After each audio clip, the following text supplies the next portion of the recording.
What's up, sailors? It's Sarah and Vanessa, and today we're going to talk about the 9 things we did to be able to cruise on our sailboat. We live on and we're cruising up the East Coast on our sailboat, and people want to know, how are we doing this? We're not retired. That's one of the biggest questions that people ask us. The cruisers, they meet us, and we're younger than most cruisers, but we were strategic when we decided that this needed to happen. Yeah, so the first thing we did was we started to save money. We reduced our overhead and we started getting rid of the things that we didn't need. And I made a spreadsheet, of course, because it's what I do, and identified the expenses that we could anticipate for the year of cruising, so that we kind of had a ballpark of how much we needed to save based on how we wanted to live. How often did we want to stay in marinas? What were the fuel expenses gonna be? What kind of maintenance did we expect? So we identified all that so that we wouldn't have surprises and knew what our goal was for the savings account. Yeah, and this was really helpful on getting us to get further down the line and start reaching that sort of monetary goal we had in mind to be able to set sail. Which leads us to our next thing that we did, and we made sure that we didn't have any debt. Zero. No cars, no mortgages, no loans, no credit cards, no debt. So the money that we need is the money that we're spending now. Yeah, and let's be clear. I mean, not everybody can do this. I mean, people have mortgages, people have car loans, and if you're not able to sort of part with these things, and that's understandable. Our situation is unique to most. We made sure we were just financially in a good place to be able to do this. Yeah. We also don't own anything, so when we get home, we'll be like, all right, we don't own anything. Yeah, back to not owning anything. Yeah, Back to that house I don't own. Yeah, right. No, I'm stuck on this boat. So the next thing we did was we picked a date. Yeah, because, you know, when you, I've always wanted to do this thing, or I've always wanted to do that, well, it's really easy to let life happen, and before you know it, it's 2 years, it's 3 years, it's 4 years later, and we were aware that that was a possibility, so we picked a date. We started talking about it in June of 2020. Well, I talk about it all the time, but the conversation started to turn more serious mid-year.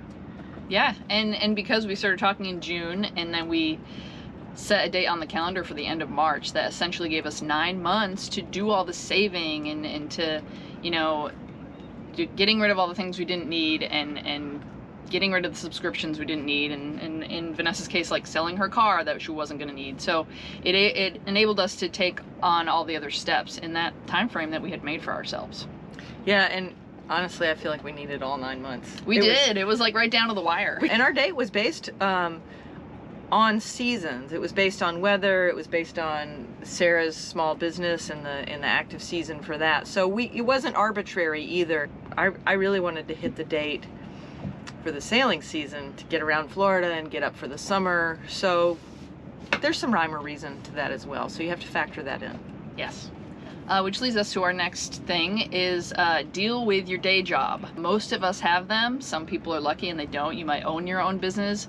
But what are you gonna do for work when that steady income maybe isn't there? So Vanessa has a unique case of what she did. Yeah, I went to my employer and pitched working part-time, pitched reducing my hours, and fortunately, through strong relationships and good work and a long-term relationship with my employer, we were able to come to an agreement. And honestly, 3 months into being a cruiser, I think it's working out really well. Yeah, and in my case, my employment, they weren't able to do a similar scenario as Vanessa. So I do not have a job right now, but that goes back to the saving aspect of what we talked about.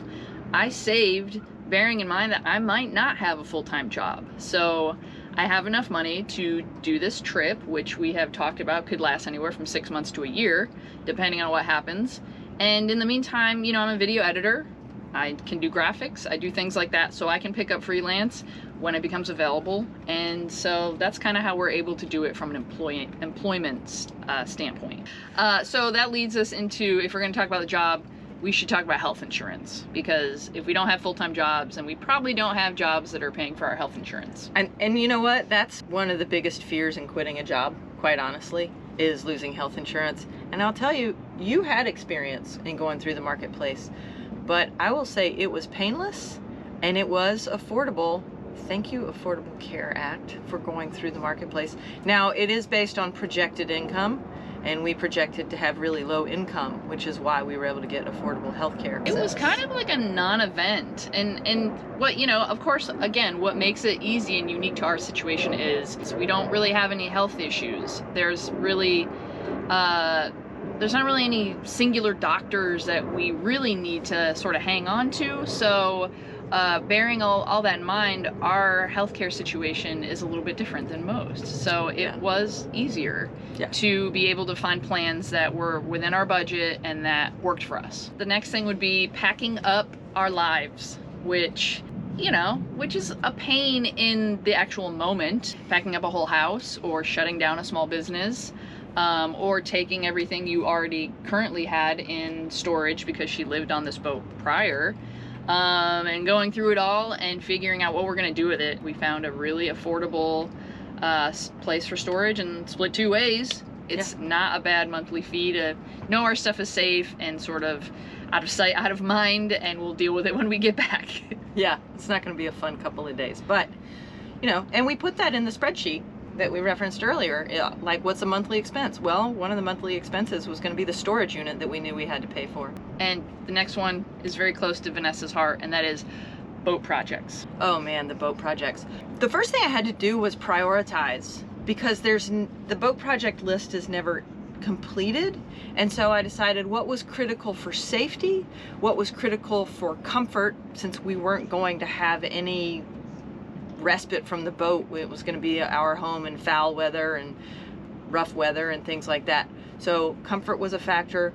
And then I just prioritized the list. What did I need to do when I had somebody locally where I have a network of resources?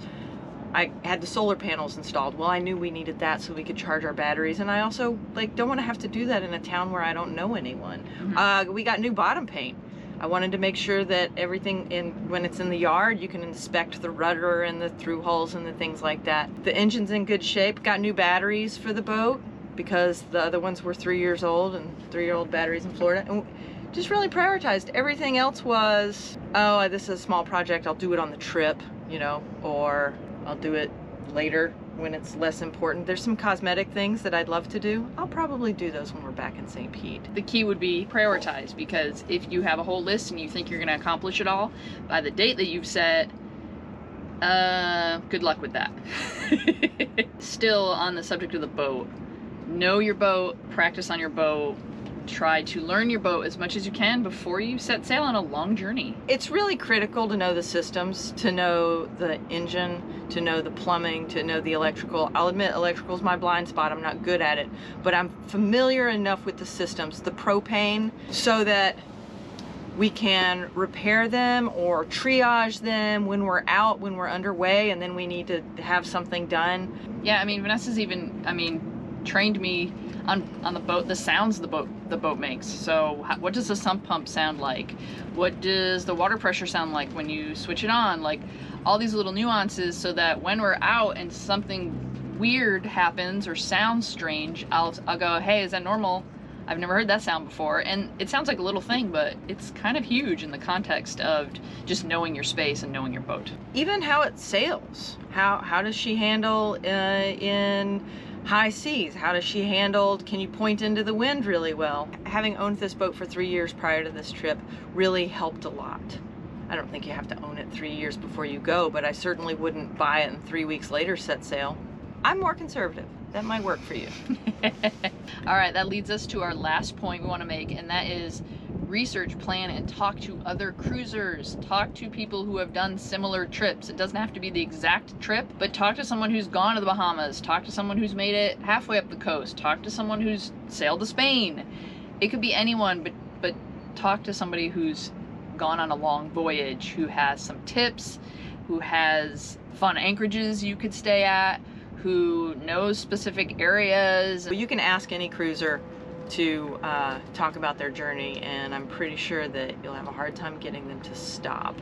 And everybody's gonna have a different angle, and some angles won't work for you. We have friends that are super hardcore offshore sailors, and they'll be gone for 3 weeks, hundreds of miles offshore.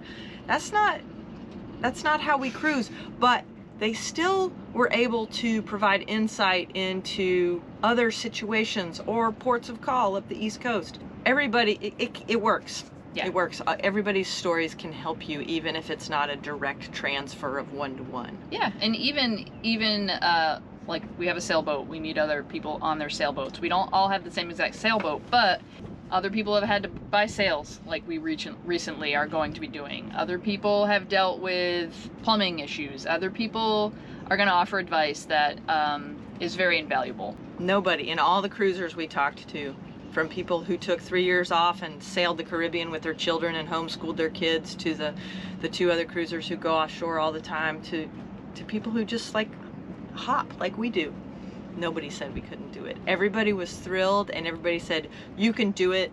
I talked to a couple on the dock at St. Pete, and they said, we waited for our kids to grow up, and now we don't know why. We should have brought them with us. So remember, we want to stress again, our situation's unique to us.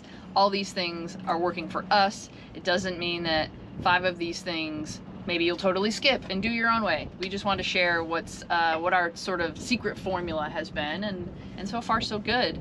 And also, if you have other questions or things you've done, if you're a cruiser, or anything else you want to ask us about our trip and our situation, please leave us a comment. We are happy, very happy, to give any advice or information or anything you might want to know the answer to. Yeah. All right, thanks everyone. We'll talk to you again soon. All right, bye.